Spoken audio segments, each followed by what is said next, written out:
Spoštovani kongres, najprej moram iskreno povedati, da sem več kot samo prijetno presenečen nad vašo podporo v prvem krogu.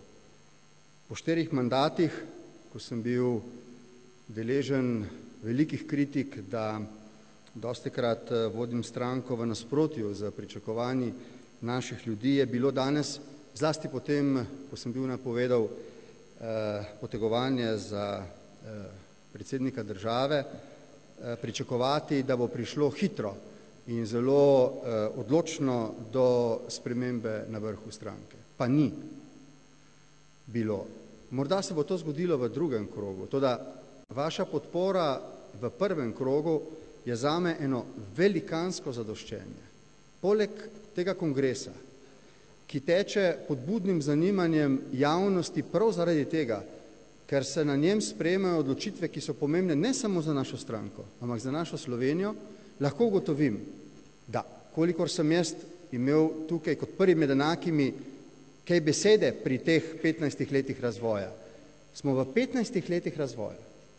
Od trenutka, ko sem se takrat potegoval za predsednika stranke do danes, prišli v situacijo, ko imamo kongres, ki ga bi bila, tako kot naš teče, sposobna malo katera ali pa nobena druga stranka v Sloveniji.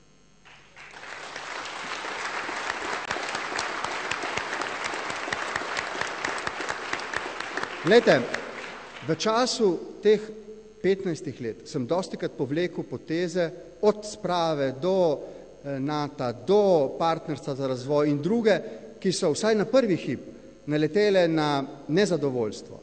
In takrat se pravzaprav ne vi, ne člani, ki niso verjeli v te poteze, niso mogli druge kot jeziti name, ampak bil sem predsednik in odločil sem. Danes imate možnost, da odločite drugače, če tako menite. Danes tistim, ki ne verjamete vame, ki ne verjamete v moje presoje, tisti imate danes priložnost, da se odločite za spremembe. Vam pa moram reči naslednje.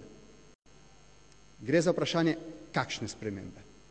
Jaz bi rad take spremembe, da bi v njih prepoznali svojo usodo, ne samo tisti, ki so nam že naklonjeni, ampak tudi tisti, ki se še ozirajo za svojimi političnimi voditelji. In tukaj vidim jaz našo veliko priložnost, da v času, ki prihaja, za razliko od drugih, ki v opoziciji govorijo vse proti vladi in ko so na vladi vse za vlado, znamo biti mi glas razuma v tej državi. Kar menimo, da je dobro, podpremo. Kar menimo, da je slabo, zavržemo. In kolikor, pa ste to zdaj ključno, kolikor nam bodo ljudje zaupali, ne samo naši člani, kar je najbolj pomembno, ne samo naši volivci, kar je enako pomembno, ampak tudi tisti, ki so naši nasprotniki, da se ne obračamo po vetru statusa, ampak po spoznanjih, kaj je dobro za naše ljudi in za to državo, za veliko večino ljudi, ki živijo od svojega znanja in od svojega dela, če bodo tukaj razbrali eno doslednost za spremembah, ki jih jaz obljubljam za naprej, če bodo tukaj videli neko zmerno, odločno, a hkrati politiko strpnega dialoga, ki ne bo vnašala strahu, da se bo na eni strani razbohotila vladna, na drugi strani pa protivladna politika, ampak da se bo razbohotila pametna politika, za ljudi koristna politika. Tisti, ki tako mislite po srcu in po pameti, glasujte zame. Hvala lepa.